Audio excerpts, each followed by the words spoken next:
Hello बच्चों, इस video में मैं आप लोगों को चैप्टर नंबर 12 विद्युत के महत्वपूर्ण प्रश्न बता रहा हूँ। तो इन क्वेश्चनों को अच्छे तरीके से तैयार कर लेना एग्जाम में जाने से पहले, क्योंकि अगर आपने इस चैप्टर से अगर ज़्यादा कुछ भी नहीं पढ़ा है तो आप लोग ये वीडियो जरूर देख लेना, क्योंकि आपको इसमें से बहुत सारे क्वेश्चन मिलेंगे। ठीक है बच्चों, तो मैं यहाँ पे स्टार्ट कर रहा हूँ। पहला क्वेश्चन क्या है, आप अपनी स्क्रीन पर देख पा रहे होंगे। किसी विद्युत परिपथ में विद्युत धारा की दिशा को क्या माना जाता है। कोई भी विद्युत परिपथ होता है उसमें विद्युत धारा की दिशा जो होती है वो धनावेश से ऋणावेश की ओर होती है, ये हम जानते हैं। लेकिन ऑप्शन में इलेक्ट्रॉनों के आधार पर बताया गया है, तो इलेक्ट्रॉनों के आधार पर विद्युत धारा की दिशा इलेक्ट्रॉनों के प्रवाह के विपरीत दिशा में होती है। क्या होती है? इलेक्ट्रॉनों के प्रवाह के विपरीत दिशा में होती है। ये आपका पहला क्वेश्चन का आंसर हो गया। विद्युत धारा का मात्रक आप सभी जानते होंगे। विद्युत धारा का मात्रक जो होता है वो एम्पियर होता है। इसमें कुछ मात्रक और देखें, वो भी डिस्कस कर लेते हैं। वोल्ट किसका होता है? विभव का होता है। ओम किसका होता है? प्रतिरोध का होता है। वाट किसका होता है? शक्ति का होता है। ठीक है, नेक्स्ट क्वेश्चन आप देखेंगे, निम्न में से कौन सा संबंध सत्य है। आपको फॉर्मूले याद होने चाहिए, जैसे कि V बराबर 1/r, ये तो हो ही नहीं सकता। V बराबर R/r, ये भी नहीं हो सकता। V बराबर I/r², ये भी नहीं हो सकता। तो B बराबर IR, यही ओम का नियम है, तो इसका आंसर सही यही होगा। ठीक है, इसके बाद में नेक्स्ट क्वेश्चन 4 है। फोर्थ क्वेश्चन देखिए, प्रतिरोध का एसआई मात्रक क्या होता है? प्रतिरोध का एसआई मात्रक क्या होता है? प्रतिरोध का मतलब होता है विद्युत धारा के प्रभाव में उत्पन्न बाधा उत्पन्न होती है। उसको कैसे मेजर करते हैं? उसको अपन मेजर करते हैं ओम से। किससे ओम मेजर करते हैं? प्रतिरोध का एसआई मात्रक क्या होगा? ओम होगा। नेक्स्ट क्वेश्चन है, वोल्ट बटा एम्पियर क्या प्रदर्शित करता है? वोल्ट बटा एम्पियर, वोल्ट का मतलब है V और एम्पियर का मतलब है I, तो V बटा आई किसका सूत्र होगा? R का। किसका सूत्र होगा? R का, क्योंकि V बराबर IR होता तो R बराबर V बटा आई होगा। तो V बटा आई जो है वो R के बराबर है, और R का मात्रक क्या होता है? ओम। तो इसका सही आंसर होगा ओम। क्या होगा? ओम। आवेश का एसआई मात्रक क्या होता है? आवेश का एसआई मात्रक जो होता है वो कूलाम होता है। आवेश का एसआई मात्रक क्या होता है? कूलाम होता है, आप जानते हो ये। अब नेक्स्ट क्वेश्चन आप अपने स्क्रीन पर देख रहे हैं, सबसे अधिक चालक धातु बतानी है। सबसे अधिक चालक धातु कौन सी होती है जिसमें विद्युत धारा बहुत तेजी से प्रवाहित हो सकती है? वो है चांदी। क्या है? चांदी है। ठीक है, नेक्स्ट क्वेश्चन है, इनमें से कौन सा पद विद्युत परिपथ में विद्युत शक्ति को निरूपित करता है? यानी आपको विद्युत शक्ति का फॉर्मूला पता लगाना है। वो फॉर्मूला क्या है? तो विद्युत शक्ति का जो फॉर्मूला होता है P बराबर VI होता है, और वहां पर अपन ओम का नियम और लगाते हैं, तो P बराबर I²R हो जाता है। P बराबर क्या हो जाता है? I²R। तो इसका सही आंसर होगा विद्युत शक्ति को निरूपित करने वाला समीकरण है, जो सूत्र है P बराबर I²R होगा। ठीक है, इसके बाद में नेक्स्ट क्वेश्चन है श्रेणी क्रम संयोजन से। श्रेणी क्रम संयोजन में देखेंगे 1, 2, 3 ओम के 3 प्रतिरोध श्रेणी क्रम में जुड़े हुए हैं, तो तुल्य प्रतिरोध क्या होगा? श्रेणी क्रम में हम जानते हैं प्रतिरोध जुड़ते हैं, तो यहाँ पर क्या होंगे? प्रतिरोध जुड़ेंगे, और प्रतिरोध जुड़ेंगे तो कितना आ जाएगा? यहाँ पे 1, 2 और 3 ओम को जोड़ेंगे तो 3 और 2 5 और 1 6 ओम आ जाएगा। कितना आएगा? 6 ओम। इसका सही आंसर होगा। विभव या फिर विभवांतर दोनों का मात्रक एक ही होता है, तो ऐसा ही मात्रक इसका क्या होगा? वोल्ट होगा। क्या होगा? वोल्ट होगा। 100 वाट और 220 वोल्ट बल्ब के तंतु का प्रतिरोध क्या होगा? ये न्यूमेरिकल थोड़ा बड़ा होगा, इसके लिए आपको क्या करना है, इसके लिए मैं एक नए पेज लेता हूँ और उस पर आपको समझाता हूँ कि आपको मैं इस साइड में समझा देता हूँ किस तरीके से। ठीक है, पहले मैं गायब हो जाता हूँ, ये लीजिए मैं गायब हो गया। हाँ, इधर। ठीक है, ये क्वेश्चन देखेंगे, आपको क्वेश्चन में P दिया हुआ है। क्या दिया हुआ है? P दिया हुआ है। P है 100 वाट, क्योंकि वाट से आपको पता लग गया कि ये P का मान है। वोल्ट से आपको पता लग गया कि ये V का मान है। किसका मान है? P का मान है। आपको ज्ञात करना है प्रतिरोध R ज्ञात करना है। R ज्ञात करना है। हम तो एक ही फॉर्मूला जानते हैं कि P बराबर VI होता है, तो इसका मतलब आपको P पता है, V पता है, तो आप I निकाल सकते हो। और आपको प्रतिरोध पता करना है, तो प्रतिरोध के लिए सूत्र होता है R बराबर, अभी भी हमने वोल्ट बटा एम्पियर से पता किया था, R बराबर V बटा I होता है। तो इसका मतलब आप इन दोनों सूत्रों का उपयोग करके R का मान निकाल सकते हो। अब आप यहाँ पे I का मान निकालोगे तो I बराबर बन जाएगा P बटा V। P बटा क्या बन जाएगा? V बन जाएगा। तो P बटा V करके इसका मान यहाँ रखेंगे। ठीक है, इसे रफ कर, यहाँ तक समझ में आ गया आप लोगों को? यहाँ तक। अब इसके बाद में इसको मैं रफ करता हूँ, फिर बताता हूँ आपको मान रखेंगे तब कैसे रखेंगे। मान रखेंगे तो कैसे रखेंगे, देखो। P बराबर क्या सूत्र आया हमारे पास? P बराबर जो सूत्र आया, P बराबर जो सूत्र आया था हमारे पास, वो आया था VI। तो VI आया, तो हमें I चाहिए, तो I बराबर क्या हो जाएगा? P बटा V। P बटा V। P का मान कितना है? 100 बटा, और V का मान है 220, तो 0 से 0 काटेंगे तो 10 बटा 22 आ जाएगा। ठीक है, और फिर इसके बाद में ये तो हो गया किसका मान? I का मान आ गया, और R बराबर होता है V बटा I। तो V कितना है? 220। 220 में आप भाग लगाओगे 10 बटा 22 का, तो आप इसको ऊपर लेके जाओगे, 22 गुणा करोगे तो 484 आएगा, और 0 से 0 कट जाएगा, तो इसका सही आंसर होगा 484 ओम। ठीक है बच्चों, इस तरीके से इस क्वेश्चन को करना है। मैंने फॉर्मूला बता दिया, आप इस फॉर्मूले के आधार पर इस क्वेश्चन को कर सकते हो। यानी आपको आर निकालना, तो आर बराबर वी बटा आई, तो आपको पहले आई निकालना होगा और इस तरीके से करके 484 ओम इसका सही आंसर आएगा। नेक्स्ट क्वेश्चन है, बल्ब का जो तंतु है वो किसका बना रहता है? तो बल्ब का तंतु जो बना रहता है वो टंगस्टन धातु का बना रहता है। किसका बना रहता है? टंगस्टन धातु का बना रहता है। नेक्स्ट क्वेश्चन है, ऊर्जा का ऐसा ही मात्रक, ऊर्जा हो चाहे कार्य हो, इनका ऐसा ही मात्रक जूल होता है। क्या होता है बच्चों? जूल होता है। ऊर्जा हो चाहे कुछ भी हो, उनका ऐसा ही मात्रक क्या होता है? जूल होता है। तो यहाँ पे अपन इस क्वेश्चन को भी देखेंगे, तो इसका आंसर क्या होगा? जूल होगा। जूल इसका सही आंसर हो गया। नेक्स्ट क्वेश्चन है, ये जो आपको सिंबल दिखाई दे रहा है ये किसको बता रहा है? यहाँ पर अपने को दिखाई दे रहा है कि ये दोनों जुड़ रहे हैं, तो ये तार संधि को बता रहे हैं। किसको बता रहे हैं? तार संधि को। विद्युत ऊर्जा का व्यापारिक मात्रक क्या होता है? तो विद्युत ऊर्जा का व्यापारिक मात्रक किलोवाट घंटा या फिर यूनिट होता है। क्या होता है? जो अपन बिजली डिपार्टमेंट है वो हमारे घरों में जो बिल बेचते हैं वो यूनिट के आधार पर बेचते हैं। किसके आधार पर बेचते हैं? यूनिट के आधार पर। तो विद्युत ऊर्जा का व्यापारिक मात्रक यूनिट होगा।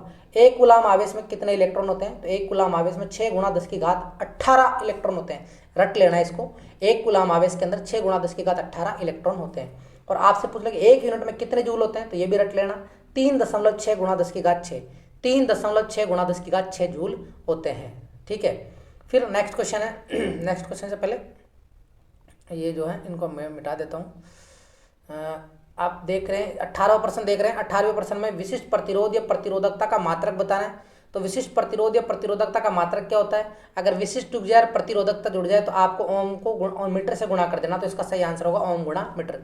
विशिष्ट प्रतिरोध या प्रतिरोधकता का मात्रक ओम गुणा मीटर होता है। नेक्स्ट क्वेश्चन 19वां आपकी स्क्रीन पर दिखाई दे रहा है, ये भी श्रेणी क्रम संयोजन से। तो श्रेणी क्रम संयोजन में क्या होता है? प्रतिरोध जुड़ते हैं, तो आप यहाँ पर प्रतिरोधों को जोड़ देंगे, तो इसका तुल्य प्रतिरोध 1:2 आ जाएगा। ठीक है, विद्युत धारा का सतत या बंद पथ क्या कहलाता है? अगर विद्युत धारा का कंटिन्यूसली और बंद पथ है वो विद्युत परिपथ के नाम से जाना जाता है। अगर आपसे विद्युत परिपथ की परिभाषा पूछे तो भी आप ये लिखेंगे। वोल्ट मीटर को विद्युत परिपथ में कौन से क्रम में जोड़ा जाता है? वोल्ट मीटर वोल्टता को मापता है, इसलिए इसको समांतर क्रम में जोड़ा जाता है। और अमीटर जो होता है वो विद्युत परिपथ में श्रेणी क्रम में लगाया जाता है, क्योंकि वो विद्युत धारा का मापन करता है, इसलिए इसको श्रेणी क्रम में लगाया जाता है। ठीक है बच्चों, नेक्स्ट क्वेश्चन, विद्युत धारा का ऐसा ही मात्रक अभी भी हमने पढ़ा था, एम्पियर होता है। एम्पियर होता है। ठीक है, 23वां क्वेश्चन आप देख रहे हैं कि ये न्यूमेरिकल टाइप का है। तो न्यूमेरिकल में आपको मैं बता देता हूँ आइडिया क्या है। एक विद्युत बल्ब का तंतु में से 0.5 एम्पीयर की विद्युत धारा 600 सेकंड तक प्रवाहित की जाती है, तो परिपथ में प्रवाहित विद्युत आवेश कूलाम में कितना होगा? तो आपको कूलाम में बताना है। तो देखते हैं इसको कैसे किया जा सकता है। इसको करने के लिए आप क्या कर सकते हो? आपको जो जो दिया हुआ है, आपको दिया हुआ है आई दिया हुआ है और आपको यहाँ पर समय दिया हुआ है, आई दिया हुआ है और समय दिया हुआ है। तो Q बराबर क्या होता है? आई टी होता है। Q बराबर क्या होता है? आई। आई का मान रखेंगे, T से गुणा करेंगे, तो 0.5 का गुणा अगर आप 600 से करोगे तो पॉइंट को हटाने के लिए 0, तो 60 × 5 करेंगे तो 300 गुलाम आएगा। बच्चों कितना आएगा? 300 गुलाम। ये फॉर्मूला याद करना, Q बराबर आई टी। आपको 0.5 का गुणा 600 से कर देना है, आपके पास आंसर आ जाएगा। कितना आएगा? 300 गुलाम आएगा। नेक्स्ट है, भौतिक राशियाँ दे रखी है कुछ और उनका मात्रक आपको बताना है। वैसे अपन ने याद भी कर लिया भौतिक राशियाँ और उनके मात्रक और इकाई। विद्युत धारा का मात्रक आपको पता चल गया, एम्पियर होता है। विभवांतर का वोल्ट होता है। विद्युत शक्ति का वाट होता है। विशिष्ट प्रतिरोध या प्रतिरोधकता का ओम गुणा मीटर होता है। विद्युत ऊर्जा का किलोवाट घंटा या फिर यूनिट बोलते हैं। प्रतिरोध का ओम होता है। आवेश का कूलाम होता है। कार्य का जूल होता है। समय का सेकंड होता है। इस तरीके से ये भौतिक राशियों के मात्रक भी हमने याद कर लिए। अब मैं आप लोगों को अतिलोगात्मक प्रश्न बता रहा हूँ। जैसे कि अतिलोगात्मक प्रश्नों में आप सबसे पहले देख रहे हैं 1 एम्पीयर की परिभाषा दीजिए। तो 1 एम्पीयर की परिभाषा आप किस तरीके से दे सकते हैं? तो इसका 1 एम्पीयर की परिभाषा के लिए आपको क्या करना होगा? 1 एम्पीयर की परिभाषा देखते हैं। 1 एम्पीयर की परिभाषा कैसे दी जाती है? इसके लिए आपको सूत्र पता होना चाहिए। 1 एम्पीयर जैसे कि आई बराबर क्या होता है? आई बराबर Q बटा टी होता है। आई बराबर Q बटा टी। तो आई बराबर Q बटा टी, तो वहीं से अपन इसकी परिभाषा बना लेंगे। देखो आराम से लिख सकते हैं। देख हम जानते हैं आई बराबर होता है Q बटा टी। Q मतलब आवेश और टी मतलब समय। तो अगर 1 बोला है तो विद्युत धारा का मात्रक एम्पियर होता है। ठीक है, और आवेश का मात्रक कूलाम होता है। समय का मात्रक सेकंड होता है। तो 1 एम्पियर 1 कूलाम बटा 1 सेकंड, यानी किसी भी चालक तार के अंदर या किसी परिपथ के अंदर अगर एक बिंदु से दूसरे बिंदु तक अगर 1 कूलाम आवेश 1 सेकंड के लिए प्रवाहित होता है तो उसमें बहने वाली धारा जो होती है वो 1 एम्पियर होती है। इसी तरीके से अगर आपसे 1 वोल्ट की परिभाषा पूछे तो आपको विभव का फॉर्मूला बताना चाहिए। V बराबर W बटा Q होता है। W मतलब कार्य का मात्रक जूल, आवेश मतलब कूलाम, आवेश का मात्रक कूलाम, Q मतलब आवेश का मात्रक कूलाम, तो जूल बटा कूलाम। तो 1 वोल्ट बराबर 1 जूल बटा 1 कूलाम होता है। ठीक है। तो यहाँ से आप कह सकते हो कि अगर किसी भी विद्युत परिपथ में एक कूलाम आवेश को एक बिंदु से दूसरे बिंदु तक ले जाने में किया गया कार्य अगर 1 जूल के बराबर है तो वो विभवांतर 1 वोल्ट कहलाएगा। इसी तरीके से 1 ओम की परिभाषा, 1 ओम की परिभाषा के लिए भी आपको ओम का नियम पता होना चाहिए। ओम का नियम होता है V बराबर IR, तो R बराबर क्या हो जाएगा V बटा I। V मतलब वोल्ट, I मतलब एम्पियर, तो वही अपन यहाँ पे लिखेंगे। इस तरीके से आप 1 ओम की परिभाषा भी दे सकते हो कि किसी चालक तार में 1 एम्पियर विद्युत धारा प्रवाहित करने पर उसके सिरों पर अगर 1 वोल्ट का विभवांतर उत्पन्न हो जाता है तो वो वहाँ पर प्रतिरोध 1 ओम होता है। नेक्स्ट क्वेश्चन है प्रतिरोध की प्रतिरोध किससे कहते हैं, आपको प्रतिरोध की परिभाषा बतानी है।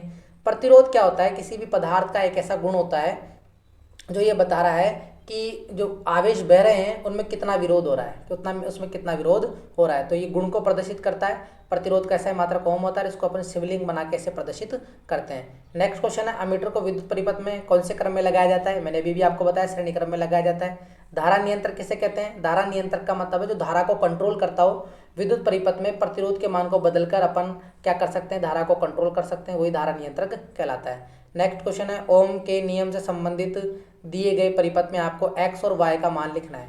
यहाँ पर आप देख रहे होंगे x कहाँ लिखा हुआ है, ये x लिखा हुआ है और y कहाँ लिखा हुआ है, यहाँ। तो आपको देखकर बताना है। अभी अभी मैंने आपको बताया कि ये जो संयोजन होता है वो श्रेणी क्रम संयोजन है, तो श्रेणी क्रम संयोजन में और ये तीर का निशान जो होता है वो अमीटर या वोल्टमीटर को प्रदर्शित करता है। तो ये जो है श्रेणी क्रम में लगा हुआ है तो ये अमीटर होगा, और ये जो है समांतर क्रम में लगा हुआ है तो ये वोल्टमीटर होगा। इस तरीके से आप नेक्स्ट क्वेश्चन देखेंगे कि किसी तार का प्रतिरोध किन किन कारकों पर निर्भर कर सकता है। तार पूछा है, प्रतिरोध पूछा है, किसी तार का प्रतिरोध पूछा है ना कि प्रतिरोधकता। अगर प्रतिरोधकता पूछे तो केवल पदार्थ की प्रकृति पर निर्भर करता है, अगर प्रतिरोध पूछ रहा है तो ये तीनों आएंगे लंबाई, अनुप्रस्थ क्षेत्रफल तथा ताप पर, ये तीनों आएंगे। ठीक है बच्चों। नेक्स्ट क्वेश्चन न्यूमेरिकल है, न्यूमेरिकल इन क्वेश्चनों से इसमें से आ सकते हैं। तो नेक्स्ट क्वेश्चन न्यूमेरिकल का पढ़ लेते हैं, कैसे करेंगे देखेंगे। एक विद्युत बल्ब के तंतु में 1 एम्पीयर की धारा 30 सेकंड तक प्रवाहित हो रही तो विद्युत परिपथ में प्रवाहित विद्युत आवेश का माप क्या होगा। देखिए आपको आवेश पूछा है, क्यू पूछा है, क्यू बराबर IT होता है, आपको I दे रखा है, T दे रखा है, तो क्या दिक्कत है। I 1 एम्पीयर है, T 30 सेकंड है, तो 30 कूलाम आएगा इसका आंसर। कितना आंसर आएगा, 30 कूलाम आएगा। ठीक है बच्चों, 30 कूलाम आने वाला है इसका आंसर, 30 कूलाम। समझ में आ रहा है बच्चों आप लोगों को? अगर समझ में आ रहा है, अच्छा लग रहा है तो वीडियो को लाइक जरूर कर देना और अपने दोस्तों के साथ शेयर जरूर करना है। ठीक है। नेक्स्ट क्वेश्चन नेक्स्ट क्वेश्चन है, एक मिनट, अपन 43 पेज पे हैं, 43 कंप्लीट। हाँ जी, ये क्वेश्चन हमारा कंप्लीट हो गया था, ये क्वेश्चन हमारा कंप्लीट हो गया। अब देखें 30 कूलाम आई गया। अब यहाँ पे तुल्य प्रतिरोध याद करना है, वही श्रेणी क्रम में जुड़ा हुआ है, जुड़ जाएंगे सारे। ऐसे न्यूमेरिकलों के आने की संभावना सबसे ज़्यादा है। अब आपसे पूछ ले कि फ्यूज किस मिश्र धातु का बना होता है, तो फ्यूज जो होता है वो लेड और टिन मिश्र धातु का बना होता है। फ्यूज जो तार होता है वो लेड और टिन मिश्र धातु का बना होता है। ये क्वेश्चन मैंने आपको बता ही दिया। नेक्स्ट क्वेश्चन यहाँ पे आप देख रहे हो न्यूमेरिकल है। विद्युत बल्ब में 220 वोल्ट जनित्र से संयोजित है। कोई बल्ब है जो कितने 220 वोल्ट जनित्र से संयोजित है। यदि बल्ब में 0.5 एम्पीयर धारा प्रवाहित हो रही तो बल्ब की शक्ति का मान क्या होगा। शक्ति बराबर मैंने आपको बताया था P बराबर VI होता है, P बराबर VI होता है। आप यहाँ पर V का मान रखना, I का मान रखना, मल्टीप्लाई करना, आंसर आ जाएगा। 6 वोल्ट विभवांतर के दो बिंदुओं के बीच अगर 2 कूलाम आवेश ले जाने में किया गया कार्य विभवांतर कहलाता है। विभवांतर का सूत्र V बराबर W बटा Q होता है। तो W बराबर क्या आ जाएगा, V गुणा Q। V दे रखा है, Q दे रखा है, मल्टीप्लाई कर देना, आंसर आ जाएगा। ठीक है, V बराबर देखो W बराबर VQ आ गया, फॉर्मूले से आया 12 जूल, आंसर आएगा। निम्न का मिलान करो, आपको इनका मिलान करना है। अगर आपको फॉर्मूले सारे आते हैं तो आप आसानी से मिलान कर सकते हो। देखिए अमीटर क्या काम करता है, अमीटर धारा का मापन करता है, ये इसका आंसर सही होगा। वोल्टमीटर क्या करता है, विभवांतर का मापन करता है, ये दोनों तो आंसर सही हो गए। विभवांतर का सूत्र क्या होगा, V बराबर IR होगा। ओम का नियम, सॉरी विभवांतर देखो दोनों में V बराबर IR, तो V बराबर IR तो ओम का नियम है, और विभवांतर का सूत्र आप यहाँ V बराबर W बटा Q भी दे सकते हो। प्रतिरोधकता जो है, प्रतिरोधकता का सूत्र P बराबर रो RA अपॉन L होता है। रो बराबर RA अपॉन L। विद्युत शक्ति का यहाँ पर कोई भी सूत्र नहीं दे रखा, ये दे रखा ना विद्युत शक्ति का, तो P बराबर VI। इस तरीके से आप मिलान कर सकते हो। सरल है क्वेश्चन, सरल है। ठीक है, नेक्स्ट आप देखेंगे निम्न का मिलान करो। अब आपको इनका और मिलान करना है। धारा विभवांतर प्रतिरोध विद्युत शक्ति। तो देखिए धारा का मात्रक यहाँ पे मात्रक से संबंधित है, एम्पियर, विभवांतर का वोल्ट, प्रतिरोध का प्रतिरोध बोला है यहाँ पे, और यहाँ पर ओम नहीं दिया, ओम नहीं दिया।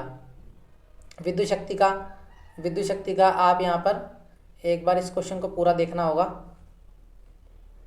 43, 44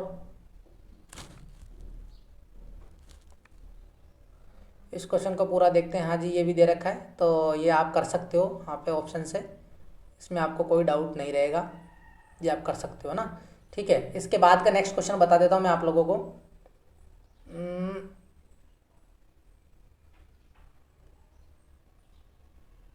किसी चालक तार का प्रतिरोध किन किन बातों पर निर्भर करता है, ये मैंने अभी आपको थोड़ी देर पहले बताया। किसी चालक तार का प्रतिरोध जो होता है वो लंबाई पर, अनुप्रस्थ काट क्षेत्रफल, पदार्थ की प्रकृति पर निर्भर करता है। जूल का तापन या ऊष्मामान लिखिए। जूल का तापन या ऊष्मामान क्या होता है? प्रतिरोध जो ऊष्मा होती है वो आई स्क्वायर के समानुपाती होती है, प्रतिरोध के समानुपाती होती है, और समय के समानुपाती होती है। समय के क्या होती है? समानुपाती होती है। इसलिए H बराबर क्या होता है? T होता है। तो यहाँ पर फॉर्मूला H बराबर आई स्क्वायर आर टी बनता है। H बराबर क्या बनता है? आई स्क्वायर आर टी बनता है। ये जूल का तापन नियम है। नेक्स्ट क्वेश्चन आप यहाँ पे देखेंगे। नेक्स्ट क्वेश्चन में न्यूमेरिकल टाइप का है। अगर कोई पदार्थ जिसकी लंबाई L है, A मोटाई है, तार का प्रतिरोध 4 ओम है, तो किसी अन्य तार का प्रतिरोध क्या होगा जिसकी लंबाई L/2 और मोटाई 2A हो। तो आपको लंबाई आधी कर दी और मोटाई को 2 गुना कर दिया, तो क्या बनेगा? तो आपको सूत्र पता होना चाहिए यहाँ से। तो इसका सही आंसर जो होगा वो होगा यानी तार का नया प्रतिरोध 1 ओम आ जाएगा। तो ये न्यूमेरिकल आपको करना आना चाहिए। इसके लिए आपको मैं थोड़ा आराम से बता देता हूँ। हमें एक सूत्र पता है, विशिष्ट प्रतिरोध या प्रतिरोधकता रो बराबर होता है RA/L। ठीक है, रो एक तार जो है अगर आप उसकी लंबाई को बढ़ाओ चाहे घटाओ चाहे दोगुनी करो, उसका रो फिक्स रहता है, केवल बदलता है तो R बदलता है। तो R बराबर हो जाएगा यहाँ से ρL/A। ठीक है, इस सूत्र की सहायता से आप पहले वाले की लंबाई और अनुप्रस्थ काट लिखेंगे, दूसरे वाले की लिखेंगे, दोनों का अनुपात निकालेंगे और जितना मान आता है वो आप कैलकुलेट कर लेंगे। ठीक है बच्चों, नेक्स्ट क्वेश्चन है, आपको दिए गए परिपथ में कुल प्रतिरोध और कुल धारा बतानी है। ये परिपथ है, इसमें आप देखोगे तो पहले तो 4 ओम और 4 ओम समांतर क्रम में लगे हुए हैं। ये समांतर क्रम में है तो आप इनका समांतर क्रम संयोजन से करेंगे। समांतर क्रम में 1/4 + 1/4 ऐसे करेंगे, और बाकी फिर 2 ओम 2 ओम ये श्रेणी क्रम में है। इसका एक तुल्य प्रतिरोध आएगा, वो भी श्रेणी क्रम में आ जाएगा, तो श्रेणी क्रम संयोजन हो जाएगा। फिर आपको धारा बतानी है, आपको बैटरी का मान दे रखा है, V बराबर IR होता है, तो I बराबर क्या हो जाएगा? V/R। तो V तो ये है ही और R तुल्य प्रतिरोध आ जाएगा। तो आप इस क्वेश्चन को इस तरीके से कर सकते हो। यहाँ पे देख लो, मैं आपको फटाफट बता देता हूँ भाई। परिपथ में जो 4 ओम के 2 प्रतिरोध है वो समांतर क्रम में जुड़े हुए हैं, तो 1/R बराबर 1/R1 + 1/R2 होगा। 1/4 + 1/4 हमने किया, इसको हल किया तो R का मान आ गया 2 ओम।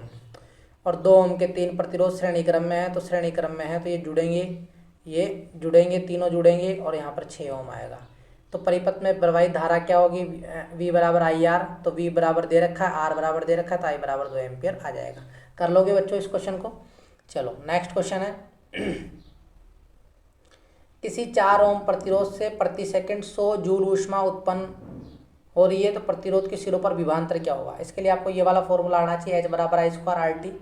तो आपको विभवांतर बताना है, तो विभवांतर ज्ञात करने के लिए पहले आपको I, क्योंकि इसमें तो V तो दे नहीं रखा, तो सबसे पहले आप I निकाल सकते हो। तो I निकालेंगे अपन इस फॉर्मूले से, अपन I निकालेंगे, I निकाल लेंगे। I आ गया 5 एम्पियर। फिर विभवांतर ज्ञात करने का सूत्र V बराबर IR होता है, तो मल्टीप्लाई कर देंगे, ये आंसर आ जाएगा। ठीक है, नेक्स्ट क्वेश्चन है, 400 वाट अनुमान का कोई विद्युत रेफ्रिजरेटर 8 घंटे प्रतिदिन चलाया जाता है, तो 3 रुपये प्रति यूनिट की दर से 30 दिन तक चलाने पर ऊर्जा का मूल्य कितना आएगा? तो देखो 400 वाट चल रहा है, पहले आप क्या करोगे? KWH फॉर्मूला होता है। क्या फॉर्मूला होता है? KWH। आपको W दिया हुआ है और आपको 8 घंटे प्रतिदिन चल रहा है, तो 8 घंटे प्रतिदिन चल रहा है, तो 1 महीने का निकालेंगे तो 30 से गुणा कर देंगे, 400 का गुणा कर देंगे, ये तो हो गया। और किलो में बदलने के लिए 1000 से गुणा कर देंगे। किलो में बदलने के लिए किससे गुणा कर देंगे? और सॉरी 1000 का भाग लगा देंगे भाई, वाट घंटा आ गया, किलो में बदलने के लिए 1000 का भाग लगा देंगे, तो 96 किलोवाट ये आ गया। 96 किलोवाट घंटा आ गया, यूनिट का भाग यूनिट से मल्टीप्लाई कर दो, कितने का खर्चा है? 288 रुपये का खर्चा है। अगर आपको समझ में नहीं आया एक बार वापस से बताता हूँ, देखिए आराम से। देखो कोई भी खर्चा आप निकाल रहे हो तो वो यूनिट में निकालना होगा, यूनिट में निकालना होगा। और एक यूनिट जो होती है वो 1 kWh के बराबर होती है, 1 kWh के बराबर होती है। ठीक है, आपको W दिया हुआ है 400 वाट और H 8 घंटे प्रतिदिन दिया हुआ है, तो आप 1 महीने का निकालने जा रहे हो तो 8 का गुणा 30 से कर देंगे तो आपके पास WH आ गया। किलो में बदलने के लिए 1000 का भाग लगाएंगे तो यहाँ पर 96 किलोवाट घंटा आ जाएगा। और आपको एक किलोवाट घंटे का 3 रुपये बता रखा है, तो 96 का कितना हो जाएगा, 96 का मल्टीप्लाई 3 से करेंगे 288 रुपये आ जाएगा। ठीक है बच्चों, इस तरीके से अपन ने ये क्वेश्चन भी कंप्लीट कर लिया। नेक्स्ट इसके बाद में और इम्पोर्टेंट क्वेश्चंस न्यूमेरिकल टाइप के देखिए, यहाँ पर आपको श्रेणी क्रम संयोजन में प्रतिरोध दिए हुए हैं। श्रेणी क्रम संयोजन में तो आपको प्रतिरोध ज्ञात करने का सूत्र व्युत्पन्न करना है, तो ये आपने कर रखा होगा। कैसे ज्ञात किया जाता है, आप पहले तो परिपथ चित्र बनाएंगे, फिर उसके बाद में उसका डेरिवेशन पूरा करेंगे ओम के नियम के आधार पर। ठीक है, ये क्वेश्चन भी आप देख के जाना, तीनों प्रतिरोध जुड़े हुए हैं। नेक्स्ट है, किसी चालक के सिरों पर विभवांतर किन बातों पर निर्भर करता है, आवश्यक सूत्र देकर स्पष्ट भी कीजिए। तो आपको ये सारी चीज़ें बताना है ओम के नियम के आधार पर। और समांतर क्रम संयोजन का सूत्र उत्पन्न करना आना चाहिए, और जूल के तापन नियम का फॉर्मूला है उसे ये न्यूमेरिकल आने चाहिए, समांतर क्रम में जुड़े हुए ये आने चाहिए। ठीक है, ऐसे ही अभी ये सब चीज़ें तो आप केवल जो मैंने आपको इतना बताया आप इतना कर जाना, आपके पूरे यानी जो चैप्टर नंबर 12 है उसके जितने भी नंबर है वो आपको पूरे में से पूरे मिल जाएंगे अगर आपने ये अच्छे से तैयार कर लिए तो चैप्टर नंबर 12 के मैंने आपको महत्वपूर्ण प्रश्न फटाफट से रिवाइज करवा दिया है। ऐसे ही मैं और चैप्टरों के जो इम्पोर्टेंट क्वेश्चंस है उनका रिवीजन आपको इसी चैनल पर करवा दूंगा। तो अगर आप इस चैनल पर नए हो तो इसे सब्सक्राइब जरूर करना बच्चों, और अपने दोस्तों के साथ शेयर करो, और जितना शेयर कर सकते हो करो, अपने दोस्तों को बताओ। और आपके लिए मेरी तरफ से बहुत बहुत शुभकामनाएं। मैं भगवान से प्रार्थना करूंगा कि आपका विज्ञान का पेपर बहुत अच्छा जाए, आपके अच्छे नंबर आए, तो ऐसे ही मैं भगवान से प्रार्थना करूंगा आपके लिए। तो बच्चों नेक्स्ट चैप्टर का इंतज़ार कीजिए, और बाकी जिन चैप्टरों का मैंने वीडियो डाल दिया है उसे आप ज़रूर देखना। ठीक है बच्चों, मिलते हैं नेक्स्ट वीडियो में, तब तक के लिए जय हिंद।